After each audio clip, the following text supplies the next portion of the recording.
24.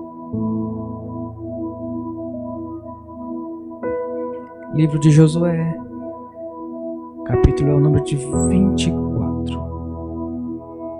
Josué é o sexto livro da Escritura.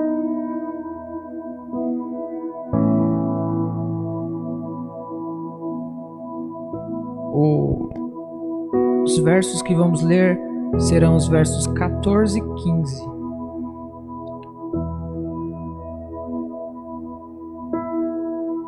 Diz assim a Escritura: Agora, pois, temei ao Senhor e servi-o com integridade e com fidelidade.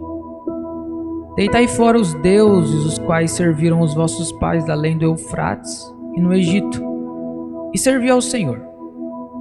Porém, se vos parecer mal servir ao Senhor, escolhei hoje a quem servais. Se aos deuses a quem serviram vossos pais, que estejam da além do Eufrates, ou aos deuses dos amorreus em cuja terra habitais, eu e a minha casa serviremos ao Senhor. Será que nós podemos repetir esta frase? 1, 2, 3.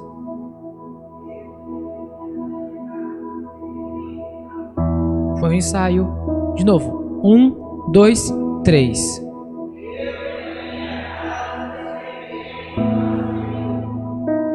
Amém. Queridos, o ministério para mim tem sido desafiador.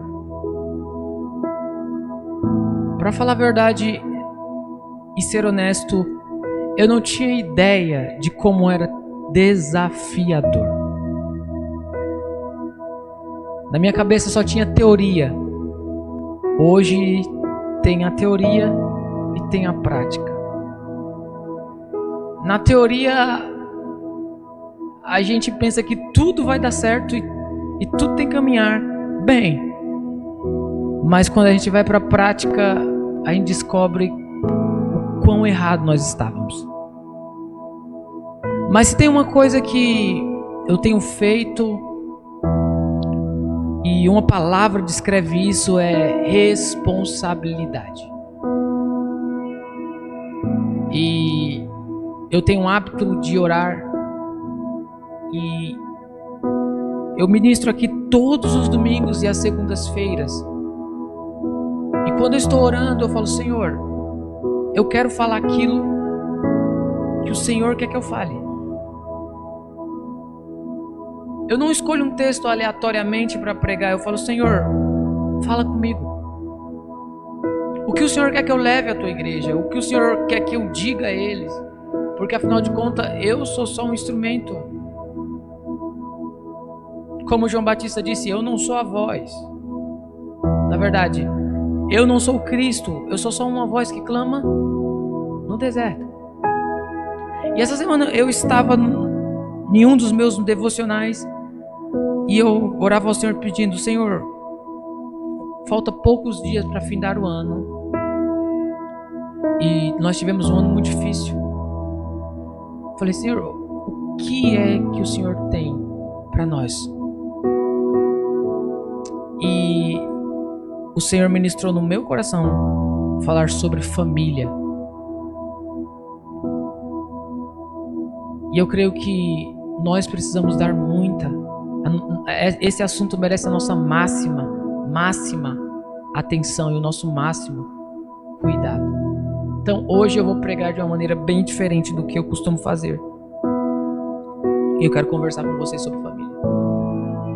O contexto da palavra que nós lemos é que Josué, ele está no final da sua vida. E Josué está encerrando a sua passagem aqui na terra. E Josué foi o homem que substituiu Moisés. E não existia um homem como Moisés, porque Deus falava com Moisés face a face. E Josué foi o homem que substituiu Moisés. Irmão, substituir um líder igual Saul é fácil. Todo mundo substitui.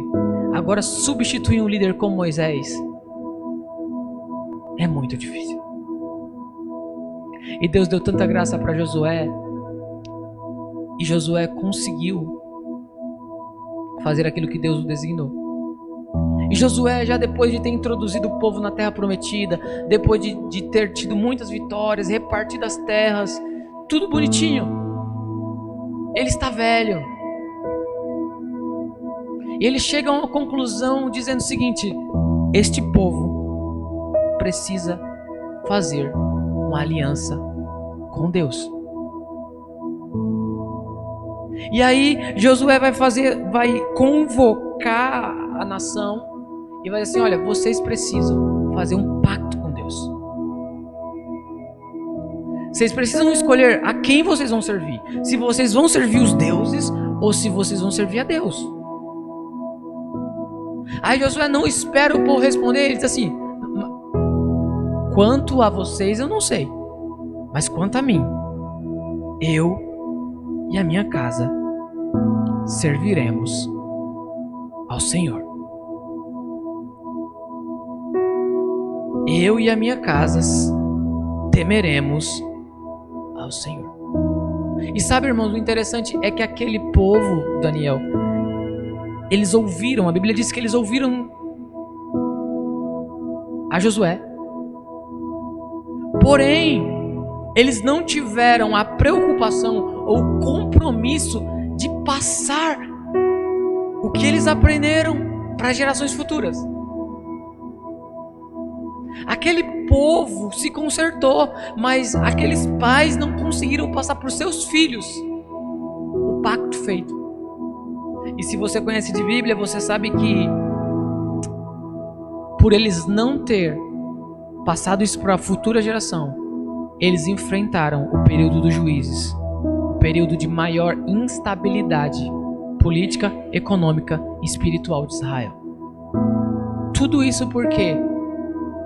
Porque os pais não conseguiram instruir os seus filhos a temer ao Senhor. E eu penso que isso é muito necessário hoje. Eu queria que todos os membros da igreja estivessem aqui para ouvir essa mensagem. Mas não se preocupe, está sendo gravado. A gente vai compartilhar essa mensagem com todos. Então, abra sua Bíblia aí em Gênesis 2:24, por favor. E deixe ela aberta, por favor.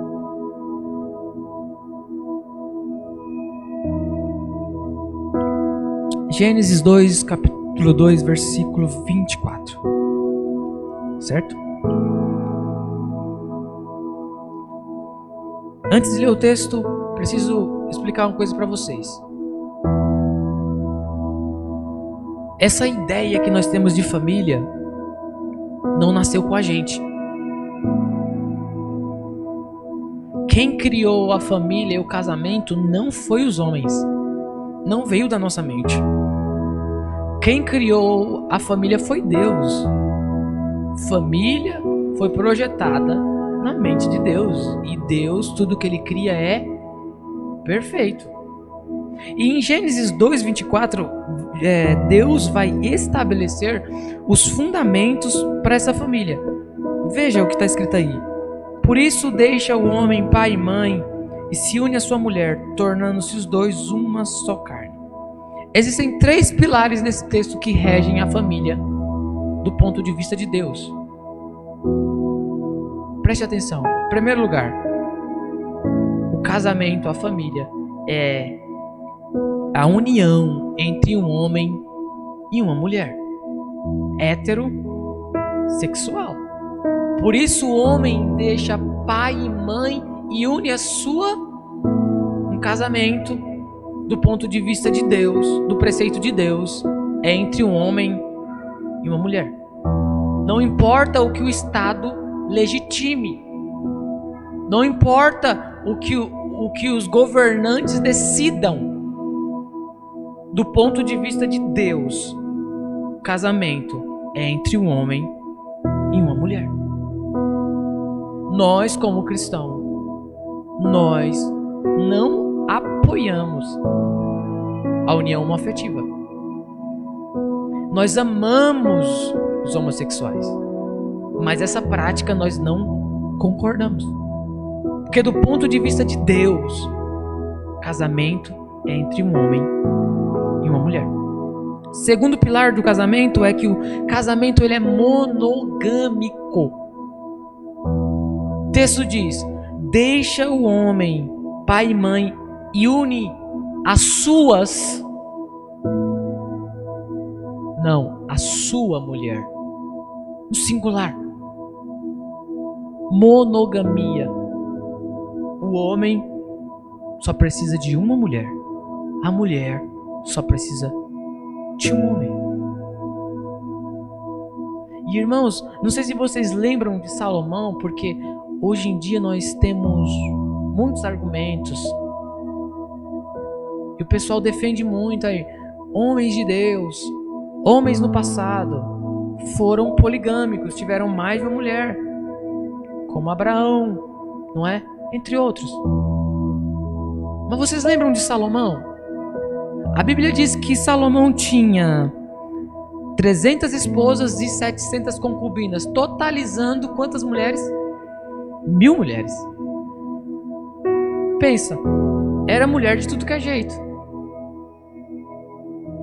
Loiras, morenas, ruivas, brancas, negras, asiáticas. Era 1000 mulheres.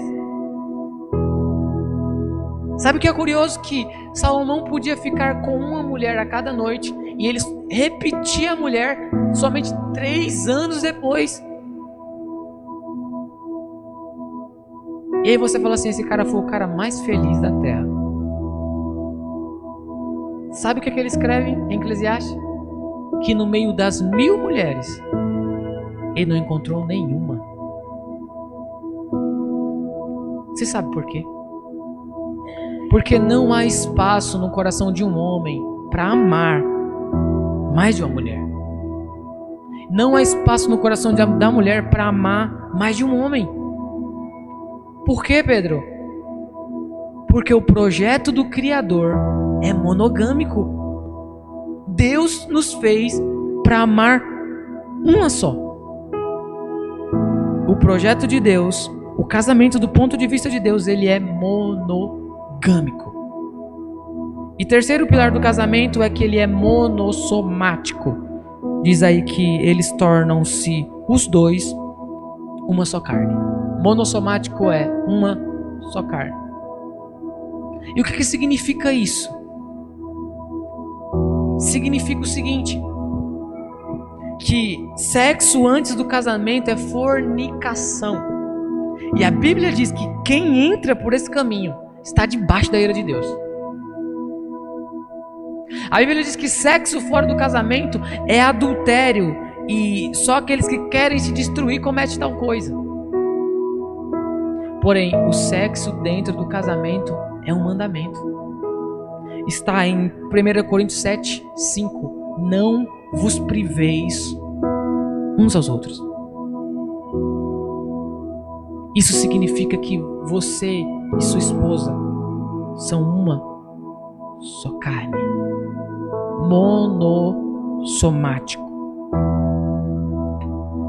Agora, irmãos, estabelecendo os princípios de uma família do ponto de vista de Deus. Eu sei que tem gente aqui que já tem família, outros não. E aí nós vamos entender algumas coisas aqui, alguns papéis que precisam ser explicados. E eu separei o meu sermão aqui com algumas perguntas. Como é o seu lar? Você sabe que o nosso lar tem a nossa cara. Tem a nossa cara. Se você é uma pessoa otimista, o seu lar é um lar otimista. Se você é uma pessoa pessimista, o seu lar é pessimista. Agora a pergunta: como é o seu lar? Porque o seu lar pode ser o melhor lugar do mundo, ou ele pode ser o pior lugar do mundo. Eu conheci um rapaz e a esposa desse rapaz reclamava assim, dizia assim: olha, fulano nunca está em casa. Quando ele não está trabalhando, ele arruma um lugar para ir. E um dia eu questionei ele e falei: rapaz, por que você não tira o tempo para ficar em casa? Por que a sua esposa fica reclamando que você nunca está em casa? Ele disse assim para mim: porque a minha casa é o pior lugar que eu poderia estar. E quando eu não tenho nada para fazer, eu arrumo, porque eu não quero estar lá. Como você se sente dentro do seu lar? Sabe, irmãos, o Salmo 127 diz que se o Senhor não edificar a casa, em vão nós vamos edificar. Se o Senhor não edificar a família, em vão nós vamos edificar. Sabe, não importa, irmãos, o quanto nós amamos as pessoas da nossa casa. Na hora de uma crise, não é o amor que vai sustentar.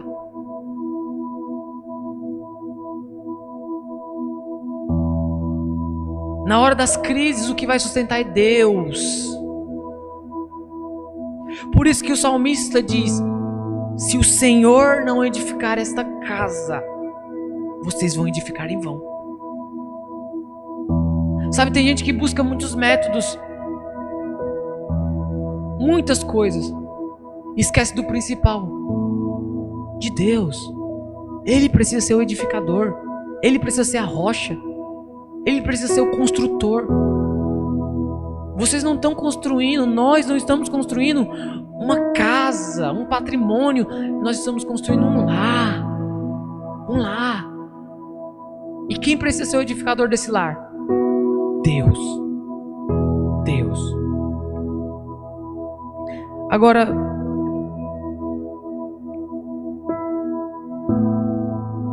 comece a mudar alguns hábitos, irmãos. E antes de eu estar pregando isso para vocês, isso foi pregado para mim. Não pense que eu estou isento disso. Mas eu não sei se na sua casa tem mesa.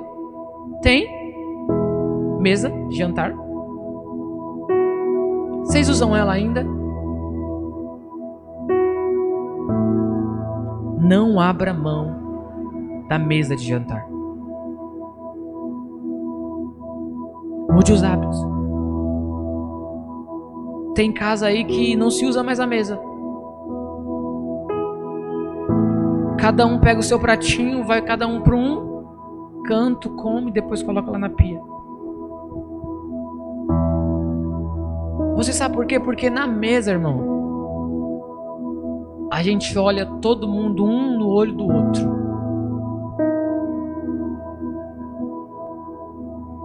Você estando bom ou ruim. Sabe, na mesa é lugar de nós sermos sarados. Não abra mão disso. Reúna os seus filhos, pai, na mesa. Estabeleça isso. Olha, a partir de hoje, se você não faz, todos nós comeremos à mesa. Todos. Porque na mesa, irmão, nós confrontamos mesmo. E mesa é um emblema. Mesa é lugar de cura. Você sabe como os olhos dos discípulos se abriram para saber quem era Jesus? Quando eles estavam à mesa, partindo o pão. Então restaure esse hábito. Restaure a mesa. Agora, comece também a mudar hábitos em relação a amor. Irmãos, a Bíblia nos ensina a amar com amor perseverante. perseverante. Não é um amor que na primeira discussão não ama mais, no primeiro desentendimento deixa de amar, mas é um amor perseverante, sabe? E quem ama, ele faz pelo menos 3 coisas, faz muitas coisas, mas eu quero destacar 3. Primeiro, quem ama declara que ama. Estou falando dentro da família. Não dá para nós amar em silêncio. Quem ama fala que ama. Tem gente que fala assim, bom, mas esse não é a minha característica. Como você vai expressar esse amor? Você tem que dizer a outra pessoa: mamãe, eu te amo. Papai, eu te amo. Os cônjuges dizer isso um ao outro. Segundo, quem ama quer estar perto da pessoa amada. Quem ama arruma tempo para estar perto da pessoa amada. Eu não sei se vocês lembram da época do namoro. Eu lembro porque isso está muito recente para mim. E aí o que acontece na época do namoro?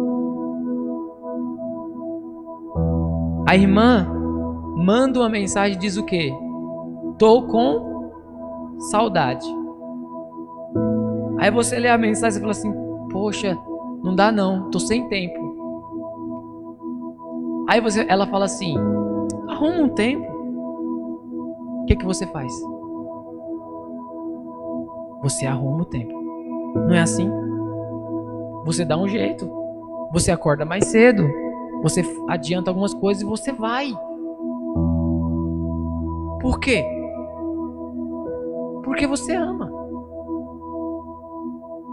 Só que isso, ao passar do tempo, vai ficando desgastado e parece que vai perdendo isso.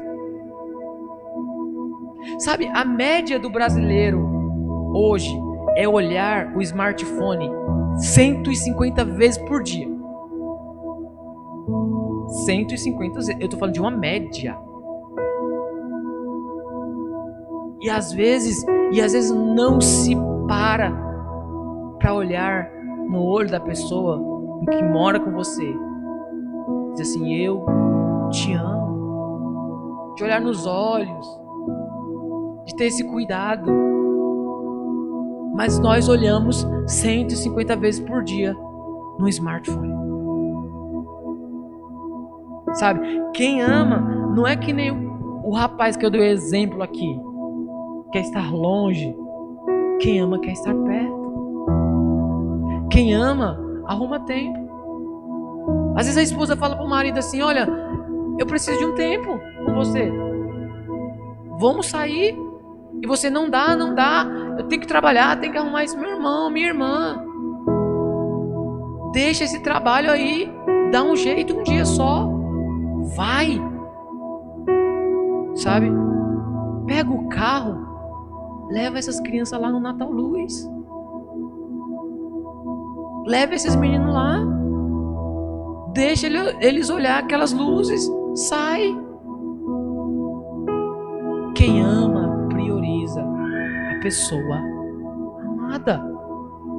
E quem ama quer tornar a vida da pessoa amada melhor. Ô irmãos, quem ama quer tornar a vida da pessoa melhor. Não é?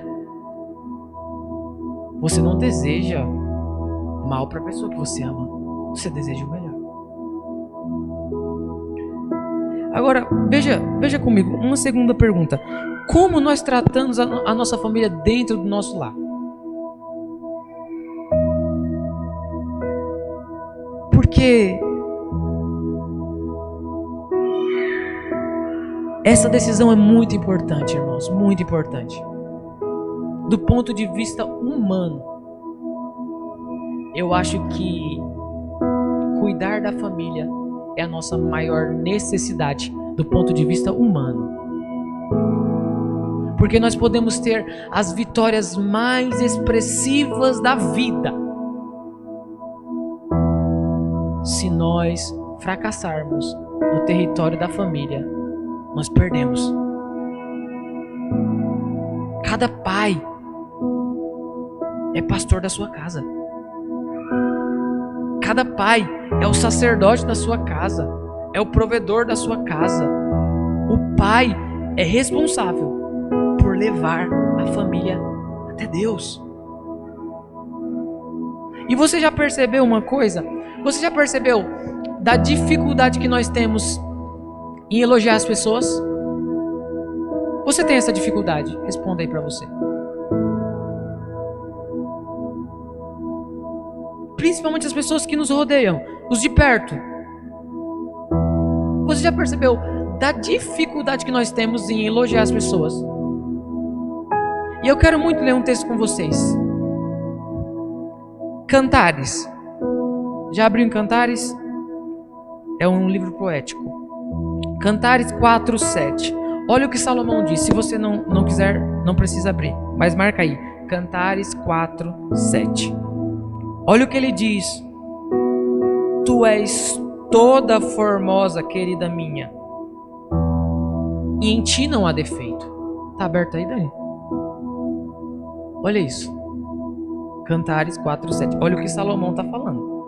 Tu és toda formosa, querida minha, e em ti não há defeito. Honestamente, quando nós olhamos esse texto, qual conclusão que nós chegamos? Eu chego e começo a pensar, Salomão deve estar com a cabeça dentro da terra como uma avestruz. Por quê? Porque existe alguém perfeito? Sim ou não? Vamos, irmãos, interaja comigo. Sim ou não? Existe alguém perfeito? Por que ele diz que nela não havia defeito?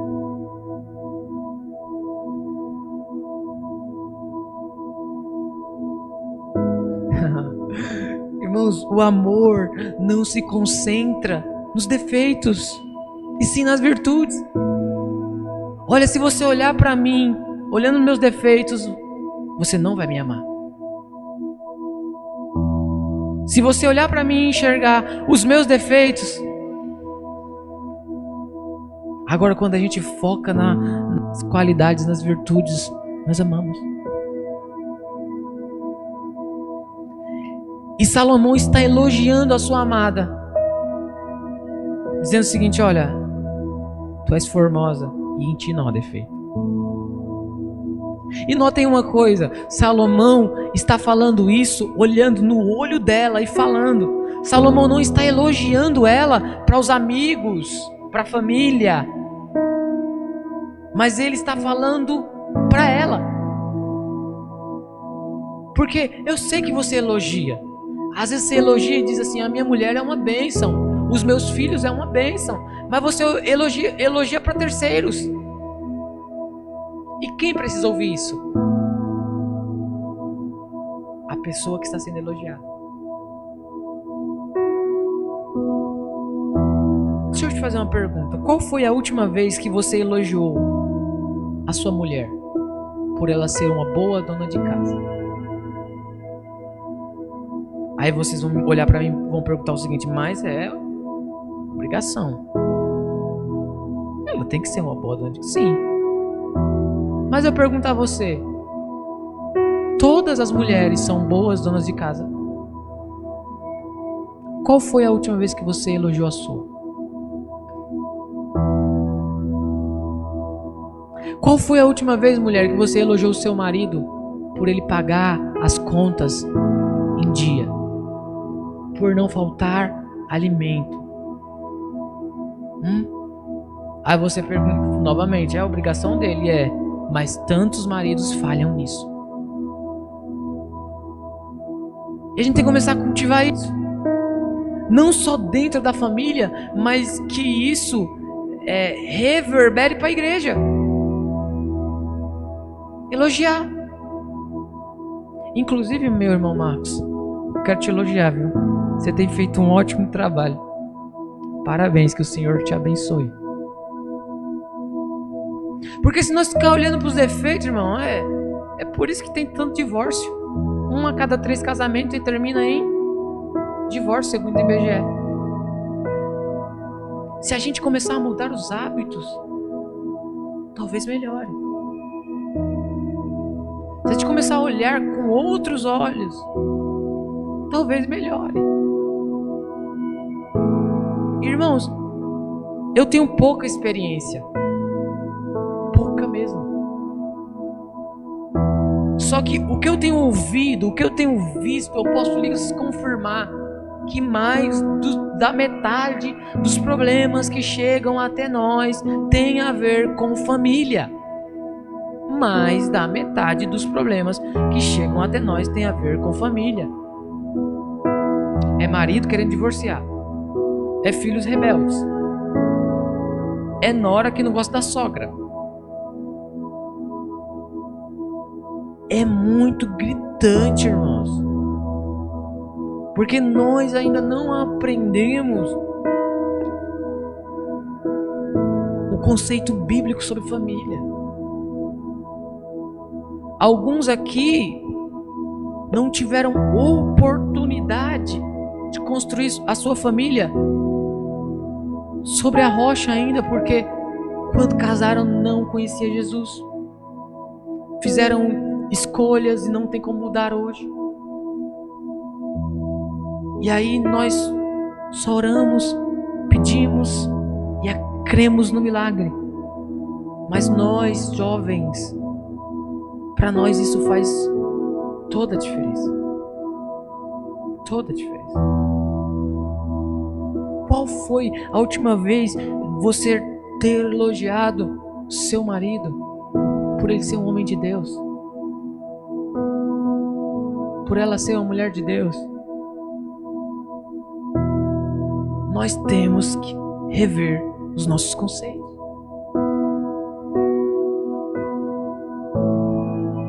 E eu estou falando para mim. Eu tinha muita dificuldade de elogiar também. E hoje eu não passo vontade. Quando eu vejo qualquer ação, eu falo, eu vou elogiar essa pessoa e eu vou elogiar ela olhando nos olhos dela. Agora, vocês sabem de uma coisa, irmãos? Esse é um dado estatístico. Marcão, você vai ficar surpreso com isso. Mais de 80% das mulheres reclamam das mesmas coisas. Mais de 80% das mulheres reclamam das mesmas coisas em relação ao marido. Vocês querem saber qual é essa reclamação? Falta de carinho. Isso é um dado estatístico de uma pesquisa. As mulheres reclamam dos homens por falta de carinho. Agora, uma coisa interessante que eu fico observando é que na época do namoro, né, Daniel? É um carinho muito grande, não é? Missionária Dilma, a senhora é mais experiente do que eu. É um chamego terrível.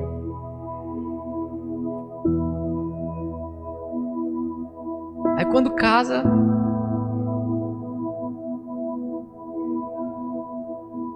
gastou tudo de uma vez. E aí as mulheres começam a reclamar. Falta de atenção.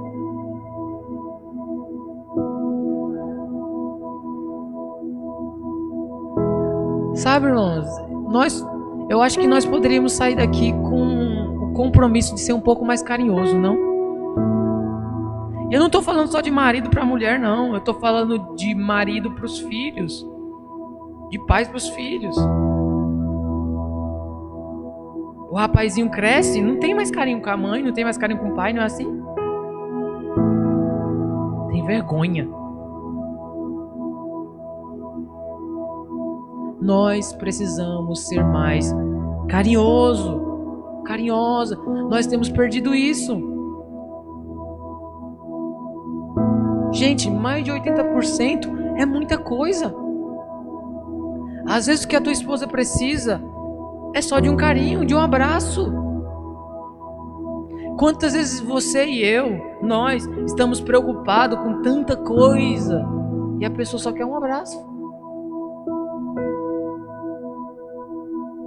E aí, por falta daquele abraço, se gera um problema muito grande. Então, vamos sair daqui um pouquinho mais carinhoso. Vamos com os nossos filhos, com os cônjuges, com a nossa família. Agora, o Salmo 127, versos 3 e 4 diz que os filhos são herança do Senhor. Os filhos, o salmista está dizendo, e esse salmo é atribuído a Salomão, 127. Salomão está dizendo que os filhos são a herança do Senhor. É como se é teu, mas é de Deus. Entende? Por isso, nós não podemos, irmãos, nós não podemos lançar palavras de maldição sobre os filhos. Nunca. Nunca. Eles são herança do Senhor. Devemos profetizar bênção sobre a vida dele. E a Bíblia diz que os filhos, nesse mesmo salmo, são como flechas. E a flecha tem 3 significados. Primeiro, todo guerreiro precisa carregar suas flechas nas costas. Sabe o que significa isso? Pai e mãe carregam filho nas costas. Carrega no braço. Carrega nas costas financeiramente, emocionalmente. E carrega a vida inteira onde? No coração. Quem é pai, quem é mãe sabe. Não dá para gerar e deixar para lá. Pode ter 40, 50 anos. É filho ainda. Segundo, um flecheiro não desperdiça suas flechas. Ei, cristão, você cria filho e você não desperdiça. Um flecheiro, ele acerta a flecha no alvo. Terceiro, um flecheiro lança suas flechas no alvo certo. Irmãos, crente cria filho para a glória de Deus. Seu filho, a sua filha, é para a glória de Deus. É bem verdade que o seu filho, a sua filha não pode não querer seguir aquilo que você está ensinando. Porque nós temos escolhas. Mas isso não isenta os pais de incalcutar na cabeça da criança, do adolescente, do jovem, do adulto, a palavra de Deus. Salomão diz: ensina o menino no caminho. Por isso que eu digo a vocês: tragam as crianças, deixa os meninos correr, deixa eles gritar, deixa eles subir aqui em cima para ter oportunidade junto com a mãe, deixa. Eles precisam entender que aqui é a casa do Senhor, eles precisam ter esse hábito.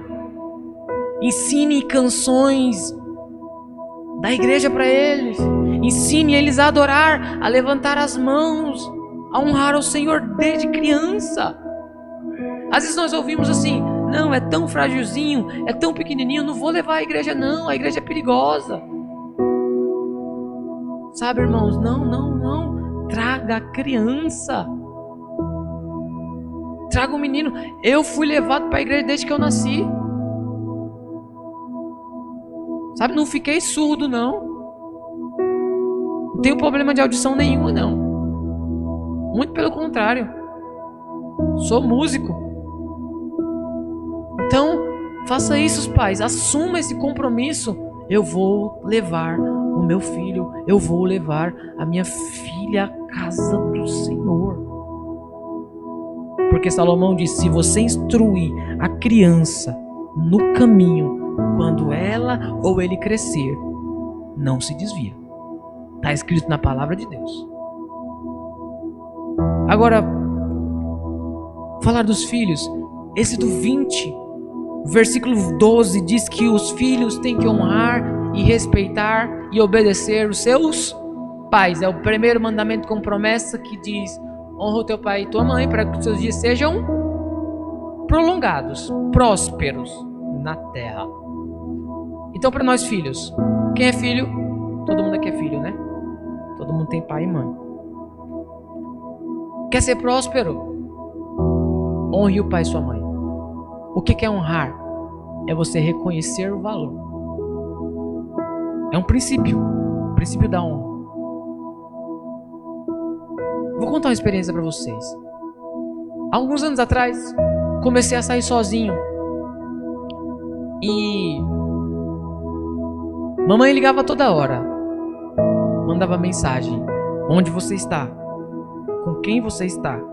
O que você está fazendo? Que horas você chega? Por que está demorando? E minha mãe é uma mãe que ela é muito protetora. E eu pensava assim: meu Deus, que chatice. Oxi, eu já tenho 18 anos, 19 anos, 17 anos. E um dia eu falei pra minha mãe, mãe, eu já sou adulto. Para de pegar no meu pé. Ela falou assim: filho, senta aqui. Aí eu sentei. Ela falou assim: você nunca entenderá o amor que eu tenho por ti enquanto você não for pai. Depois de um argumento desse, irmão, baixei minha cabeça. É verdade. Nós filhos, nós nunca entenderemos a preocupação e o amor de um pai, de uma mãe, enquanto nós não formos pais e mães. Os nossos pais nos amam demais, demais, demais. Quando ele nos diz alguma coisa é para o nosso bem. Quer nos proteger. Eles são mais experientes. São mais vividos. E nós precisamos honrá-los. Obedecê-los. Nós precisamos, filhos, nós precisamos honrar e obedecer nossos pais, porque é um mandamento de Deus, e mandamento a gente não questiona, a gente obedece. Talvez nós possamos sair daqui hoje, Daniel, dizendo: eu vou obedecer mais papai, eu vou obedecer mais mamãe. Eu vou dizer para onde eu estou indo, o que eu vou fazer, com quem, que horas eu chego. Irmão, nós precisamos disso. Porque foi assim que Jesus fez quando esteve aqui. Jesus não andava desordenado de um lado para o outro no seu ministério. Não, Jesus cumpria cabalmente a vontade do Pai. E nós, filhos, devemos obedecer os nossos pais. Agora, rapidamente, irmãos, eu quero falar sobre perdão. O tempo já se foi. Porque a única maneira de nós vivermos uma vida saudável emocionalmente e espiritualmente é nós aprendermos a perdoar. Não tem como nós vivermos uma vida saudável se nós não aprendermos a perdoar. E todos nós já precisamos pedir perdão. E todos nós aqui já precisamos perdoar. E Jesus diz uma coisa muito interessante. Ele diz que, na verdade, Pedro pergunta para Jesus dizendo o seguinte: Jesus, quantas vezes eu tenho que perdoar? Aí Jesus diz o seguinte, Pedro sugere: até 7 vezes? Então Jesus olha para Pedro e diz assim: Pedro, não 7 vezes, porque 7 vezes é o número da perfeição. Por isso que Pedro disse. Aí Jesus pegou e olhou para ele e falou assim: 70 vezes 7 ao dia. Aí eu fico pensando, Dani, que essa realidade só é possível. 70 vezes 7 dá 490. É isso? Deixa eu olhar aqui, que eu não sou muito bom de matemática. Essa realidade só é possível dentro da família. Como alguém vai pecar contra você de longe 490 vezes? Não vai. No máximo que alguém vai pegar contra você num dia, alguém de longe é 1, 2, 3 vezes.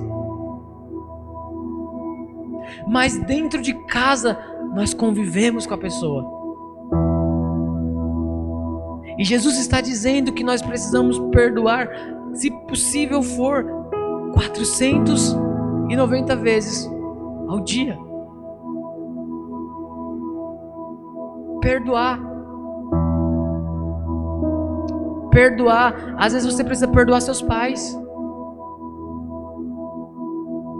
Às vezes o marido precisa perdoar a esposa precisa perdoar o marido. Porque se nós não perdoarmos, nós vamos adoecer. Nós vamos adoecer, irmão. E às vezes nós transformamos as pessoas que estão no nosso lar nos nossos maiores inimigos, porque nós não perdoamos. Sabe por quê?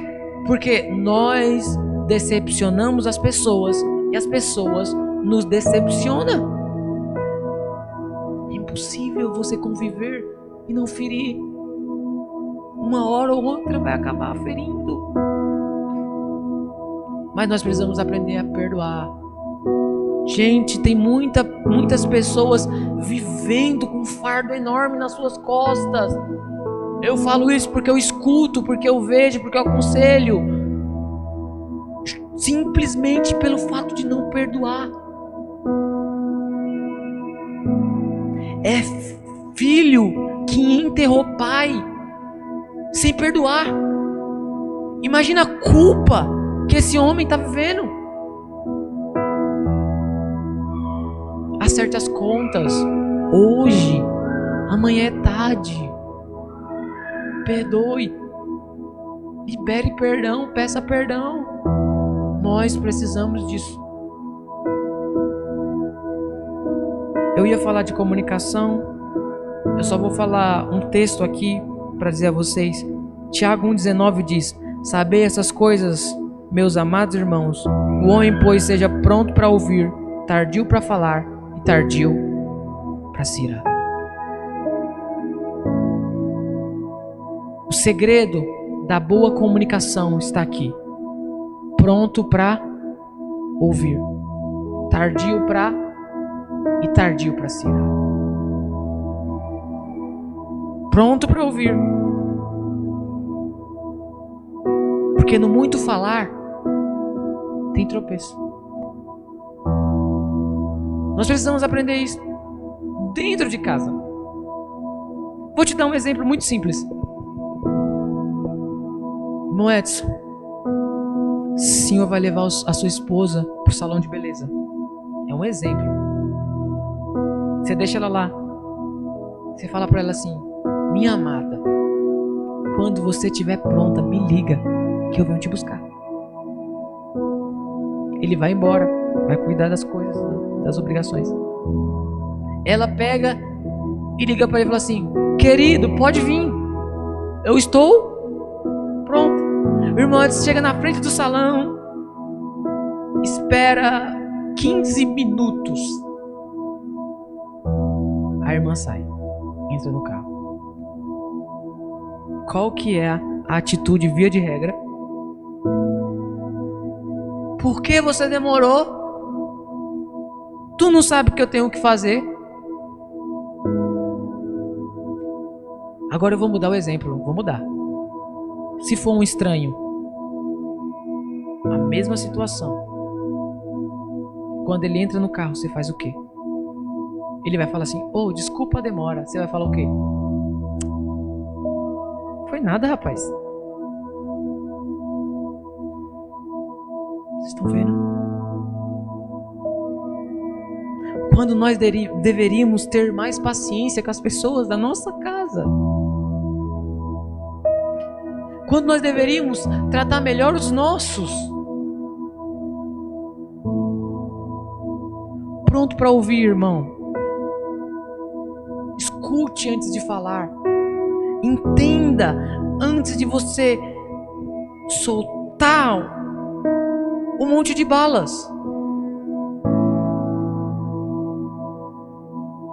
Se nós fôssemos prontos para ouvir, muitos dos nossos problemas desapareceriam.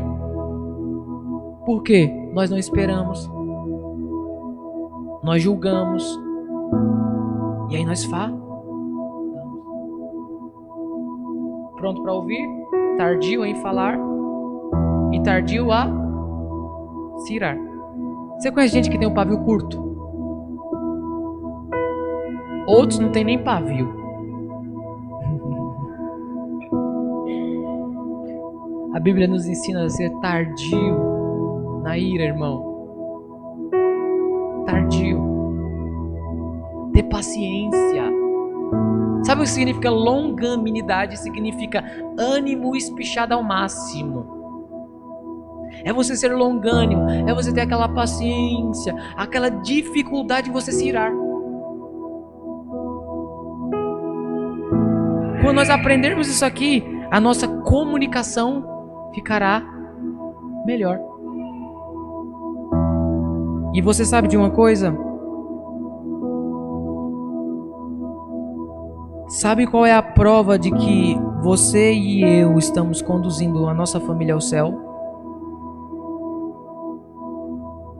Sabe qual que é? Porque a maior missão do esposo é conduzir a família para o céu. A maior missão da esposa é conduzir a família para o céu. É os dois chegarem no céu. E sabe qual que é a maior prova disso? De que você está fazendo a coisa certa. Oh glória, Samuel, nome de Jesus. A sua esposa, o seu esposo virar para você e dizer assim: ore por mim. É o seu filho olhar para a mãe, olhar para o pai e dizer assim: papai, mamãe, ore por mim. Porque isso significa que de alguma forma ele e ela acredita no seu relacionamento com Deus. Irmão, se você conseguir convencer os seus de casa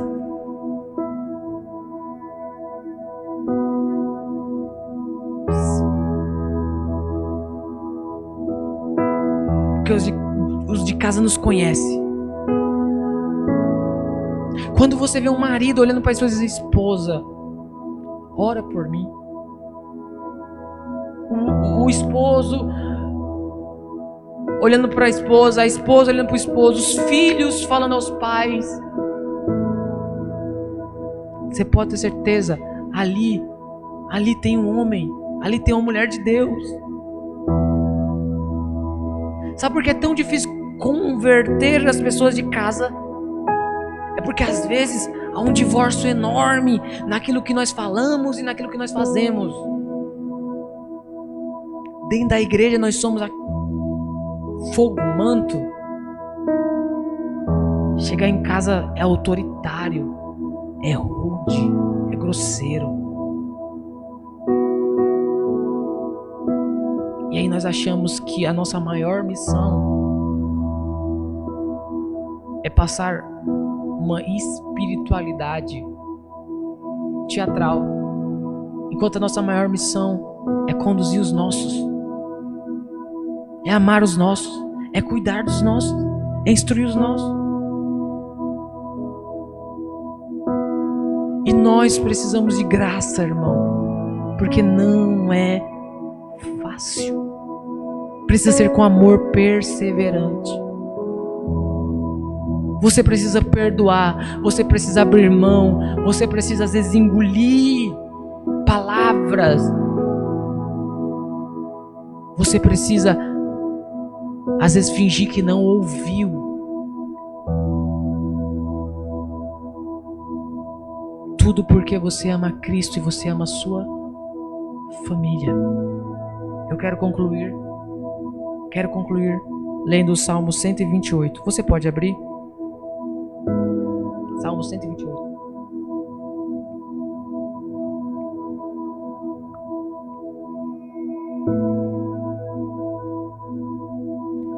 Eu só quero ler um verso do Salmo 128. É o verso de número 4. Salmo 128, verso de número 4.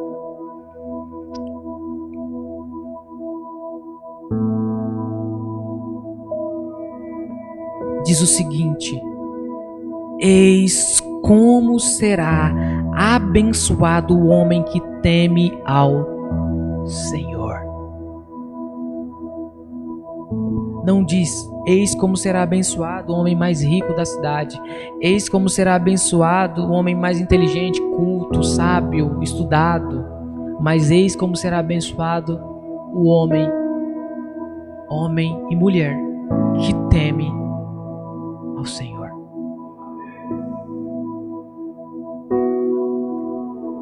Sua família é um projeto de Deus, sabe? E ainda que você pense assim, meu Deus, mas está tudo fora do lugar. Tem muitas coisas que precisam ser melhoradas em mim. Porque antes de Deus mudar os outros, Deus vai te mudar. Antes de Deus confrontar os outros, Deus vai te confrontar. E você pode dizer, meu Deus, Jesus, ele pode transformar a sua família em um deleite para você, em um lugar de bênção, em um lugar de paz, no melhor lugar para você estar aqui na terra, a sua casa, o seu lar. E se eu não acreditasse nisso, eu não pregaria. Quantas famílias foram restauradas? Quantos casais, quantos filhos? Agora não é fácil, é trabalhoso, não é instantâneo, não é um miojo. É com trabalho, é com perseverança, é com amor, é com aconselhamento. E como será abençoado o homem que teme ao Senhor. Amém? Você pode ficar de pé.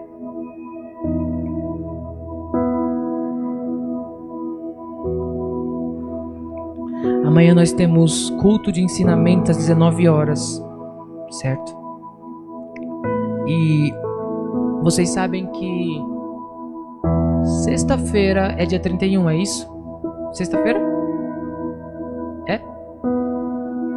Então, sexta-feira, a partir das 9 horas, eu acho que é isso, se eu não estou enganado, vamos ter o culto lá na Igreja da Serrinha. Aqui não vai ter nenhum trabalho.